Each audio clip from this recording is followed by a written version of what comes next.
কিনা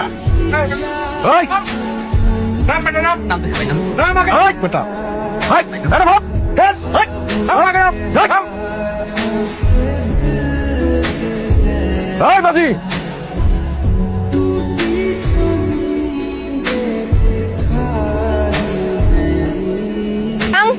ভাইঙ্গা তছনছ করে ফেল। এই সাইকেলটা আমি আর রাস্তা দেখতে চাই না। কত বড় সাহস, আমাকে দেখার পরেও নৌকা থেকে নামতে চায় না। আরে আরে ভাই, আরে ভাই কি করতেছেন ভাই? আর আমার সাইকেল ভাঙতেছেন কেন ভাই? আরে ভাই আমার বাবা অনেক কষ্ট করে সাইকেলটা কিনে দিয়েছে ভাই, এরকম করে না ভাই। আবার আমি কোনো দোষ করে আমার সাইকেল কেন ঘুরতেছেন ভাই? এটা আপা মনের অর্ডার। বেশি কথা কইলে সাইকেলের মতো ঘোরা করে তোমার পদ্মা বাসাতে বুঝছিস?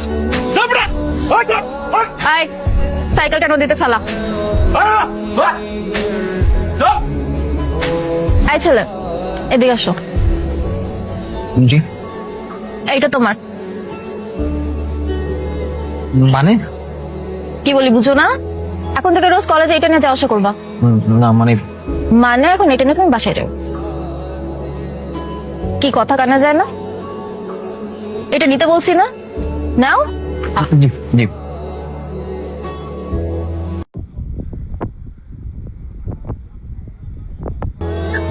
আরে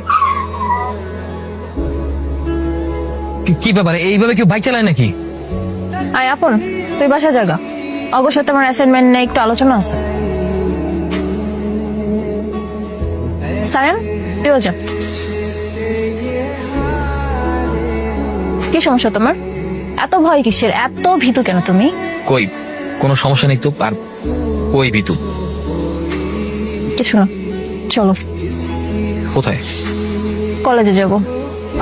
কলেজে আমি তোমার সাথে কেন যাবো? তোমার বাইক আছে, তুমি তোমার বাইকে যাও না। তাছাড়া তোমার সাথে গেলে কি পরিমাণ ঝামেলা হবে তুমি জানো? আচ্ছা ধরো আমি বাবাকে গিয়ে বললাম মাঝ রাস্তায় আমার বাইক নষ্ট হয়ে গেছে, আমি তোমার কাছে হেল্প চাইছি, কিন্তু তুমি হেল্প করো নাই। কেমন হবে বিষয়টা? তুমি সবসময় আমার সাথে এমন করো কেন বলো তো? এত টর্চার করো কেন?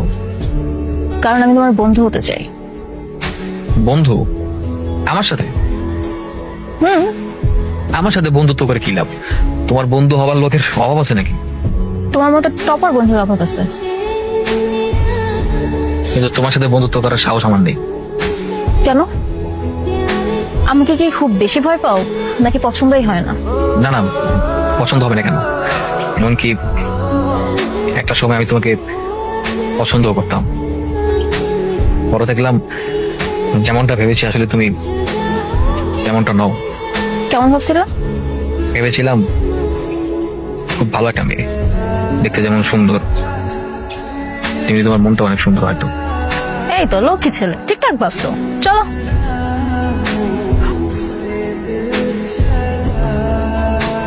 ওঠো। না মানে তুমি একা গেলে হয় না, আমি না যাই, আমি হেঁটে যেতে পারবো। দেখো ঝামেলা হতে পারে, তোমার আব্বু জানতে পারলে আমার খবর আছে। উঠতে বলছি, ওঠো। আমার সাথে এমনটা করো না প্লিজ। উঠতে বললাম না।